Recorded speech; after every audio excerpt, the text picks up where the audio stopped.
Aujourd'hui, des feux de cheminée filmés, il y en a des milliers sur Internet. Alors certains durent 1 heure, d'autres jusqu'à 10 heures.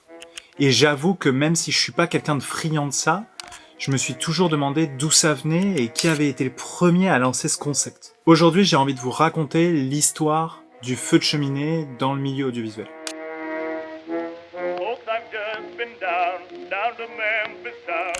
Alors cette vidéo, elle est un tout petit peu différente de celle que je fais habituellement. Il y a juste moi, la caméra et vous de l'autre côté. Mais je sais pas, j'avais envie de tenter autre chose, et j'avoue que quand je suis rentré dans l'histoire du feu de cheminée dans le milieu audiovisuel, j'ai trouvé l'histoire complètement folle, et je me suis dit que j'avais envie de vous le raconter. En faisant mes recherches, je me suis rendu compte que le feu de cheminée, en tout cas l'histoire du feu de cheminée audiovisuel, il est bien plus loin que ce qu'on peut imaginer. Mon avis, c'est que le lien qu'on a avec le feu de cheminée... Désolé, c'est un peu drôle quand même. Mon avis, c'est que le lien qu'on a avec le feu de cheminée, il est primaire en fait. C'est la première magie de l'histoire de l'humanité. Le feu, c'est un spectacle que l'humanité regarde depuis plus de 500 000 ans. Ça nous rassemble, c'est aléatoire, ça nous permet de nous réchauffer, d'être ensemble. Et je crois que c'est pas pour rien que aujourd'hui, c'est encore un des contenus qui est le plus regardé sur YouTube.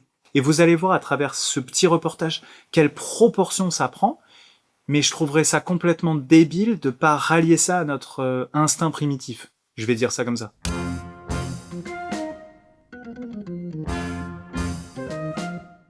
On est en 1966 à New York et l'industrialisation, elle est au max. Les villes se densifient de plus en plus et les habitants de New York vivent dans des appartements de plus en plus petits. C'est un lien direct puisque là où avant le feu de cheminée était central au milieu de notre salon, aujourd'hui c'est plus le cas. Aujourd'hui, ce qui remplace une cheminée, c'est la télévision. Et c'est un gars qui s'appelle Fred Thrower, qui est le directeur d'une chaîne de télévision new-yorkaise, qui a cette idée complètement folle. Diffuser le premier feu de cheminée à la télévision le 24 décembre pendant 3 heures. Juste ça. Pour lui, ça répond à 3 points. Premier point, offrir un cadeau aux New-Yorkais. Deuxième point, libérer l'intégralité des équipes techniques et artistiques de la chaîne pour Noël, puisqu'on n'a pas besoin d'eux si on a un feu de cheminée qui est diffusé. Troisième point, créer une ambiance festive pour les fêtes. Pour lui, c'est un principe basique qui entraîne à avoir un programme qui remplace la télévision comme objet social, et qui devient dès lors le premier programme d'ambiance de l'histoire de la télévision. Alors Fred, il est pas complètement débile, il se dit qu'il faut rallier ça directement avec New York. Du coup, il va voir le maire de New York dans sa résidence à Gracie Mansion, et il lui demande si c'est possible de filmer sa cheminée. Comme ça, les New-Yorkais voient la cheminée de la résidence du maire et se sentent directement connectés à leur ville. Et Fred décide d'appeler ça The Hugh Log. Et vu qu'à l'époque, il a comme caméra une 16 mm et que c'est pas possible de filmer le feu de cheminée pendant 3 heures, ce qu'il décide de faire, c'est une loupe de 17 secondes en continu.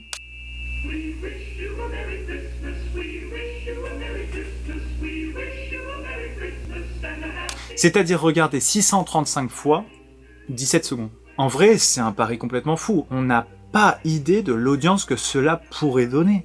Pour une chaîne de télévision, mettre 3 heures de feu de cheminée, personne ne sait si ça va marcher. Vous vous en doutez peut-être, l'audience cartonne et WPIX, la chaîne de télévision de New York, décide de publier ce feu de cheminée pendant 23 ans. Tous les 24 décembre. Alors, c'est pas les feux de cheminée qu'on a aujourd'hui, hein, en termes de qualité d'image. Mais moi, ce que je trouve fascinant dans cette histoire, c'est qu'en fait, le feu de cheminée est né d'une idée sociale, en fait, de base. Et que cette idée, elle a marché. Les gens ouvrent les cadeaux, discutent entre eux, mangent à table, et en arrière-plan, on a la télévision au centre du salon, qui nous montre une image d'ambiance. Mais voilà, comme toute chose a une fin, au bout de 23 ans, on arrive à un problème.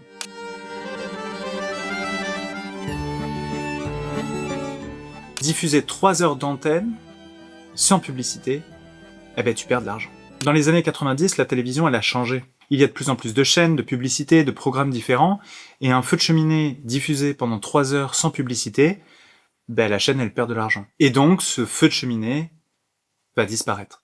Et même si le Canada a récupéré le concept en appelant ça The Burning Log, il y a un public hors Canada qui continue à chercher ce feu de cheminée. Vu que c'est un projet social, il est devenu un peu traditionnel. C'est devenu culturel pour certains foyers. Et donc pas mal de gens se posent une question, comment redonner le feu de cheminée à certaines populations tout en récupérant des moyens. Et c'est là que naît le feu de cheminée en VHS. Ouais. À titre informatif, si quelqu'un a une VHS de feu de cheminée, écrivez-moi. D'un coup, ça rapporte de l'argent. On vend la VHS, et en échange, on a un feu de cheminée qu'on peut mettre n'importe quand chez nous. Pas juste le 24 décembre, mais quand on en a envie. Quelque chose qui était pensé comme un projet social, même si on recherchait l'audience, est devenu un produit social. Et ça va marcher pendant plus de 10 ans. Des gens vont acheter des VHS, mettre la cassette dans leur téléviseur et lancer le feu de cheminée. Mais dans les années 2000, la VHS, c'est plus le plus important.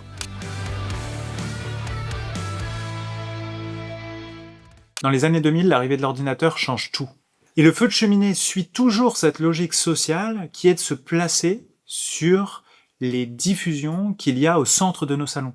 Et l'écran d'ordinateur qui va rester en veille dans nos salons va créer une explosion du background média. Comme le feu de cheminée, on va commencer à avoir des diffusions d'autres contenus d'ambiance. On va retrouver des aquariums, des trains, des paysages de pluie ou de nature. Tout ce qui peut devenir un programme d'ambiance va cartonner. Et le feu de cheminée va tout doucement commencer à avoir un petit déclin. Et ce qui va rallumer le feu de cheminée, c'est une plateforme.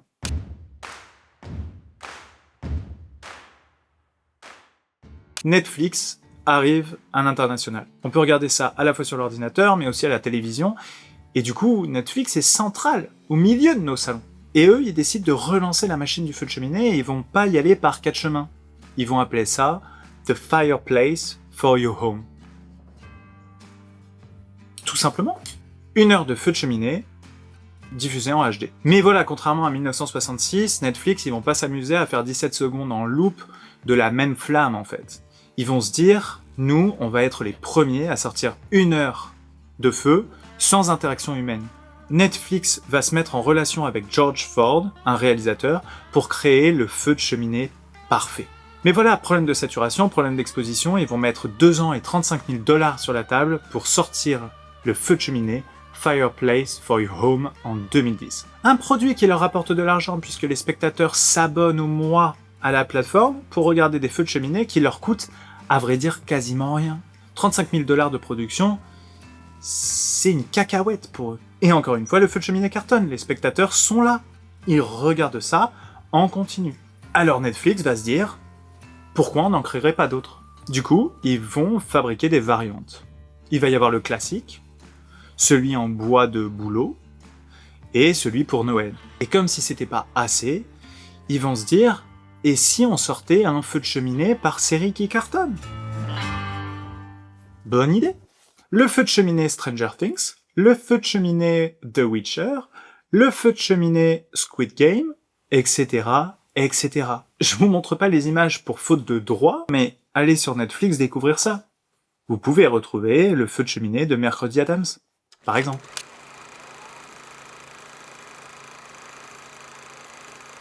Mais voilà, en dehors de Netflix, YouTube apparaît. Et certains créateurs, ça les titille. Ce que vous ne savez peut-être pas, c'est que YouTube paye les créateurs au nombre d'heures de visionnage de leurs vidéos. Et un feu de cheminée d'1 heure, ça rapporte de l'argent. Et si en plus ce n'est que 17 secondes en loop continue, ça fait des vues. Ça fait de l'audience, ça fait des heures. Et en 2016, un YouTuber va sortir Fireplace 10 Hours. 10 heures de feu de cheminée. Sans interruption. Et vous imaginez bien que cette vidéo, elle cartonne aussi. Et comme ce que je vous ai dit tout à l'heure par rapport à YouTube et au paiement, 10 heures de vidéo, c'est 10 heures de rémunération. Et bien évidemment, vu que le contenu est populaire, il fait 150 millions de vues. Pour 110 000 abonnés, et environ 1,2 million de dollars de rémunération. Il faut comprendre que cette personne a sorti qu'une seule vidéo de 10 heures de feu de cheminée, qui n'est même pas un feu de cheminée dit parfait, et a gagné 1,2 million de dollars. Il a récolté la moula. Plus le feu de cheminée avance dans l'histoire, et plus ça devient un objet de consommation. Un produit de rémunération pour certaines personnes. De la VHS, en passant par Netflix, et aujourd'hui ce YouTuber-là. Un projet social au début est devenu une rentabilité à environ 140 000 € par an pour ce YouTuber. Et on a l'émergence de ce que l'on appelle le slow media, c'est-à-dire un programme qui se veut calme et apaisant.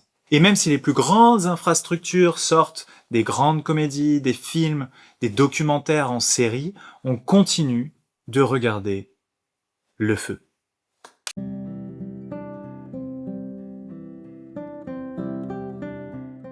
L'idée que j'ai aujourd'hui, c'est qu'on fasse nous-mêmes un feu de cheminée en audiovisuel.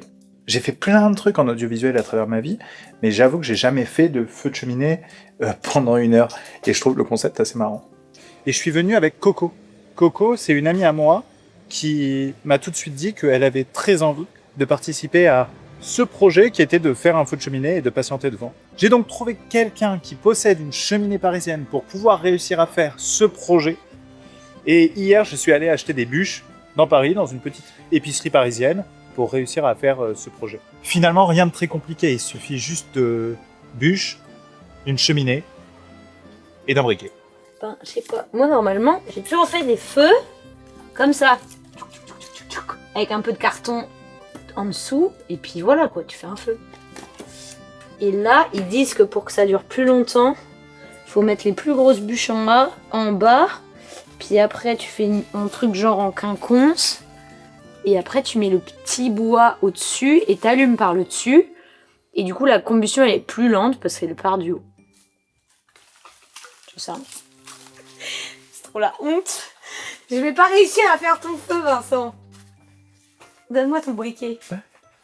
Dites-moi dans les commentaires si vous regardez des feux de cheminée à titre personnel sur votre télévision ou bien sur votre ordinateur, si c'est quelque chose que vous faites assez régulièrement. Parce que pour ma part, ça m'est jamais arrivé.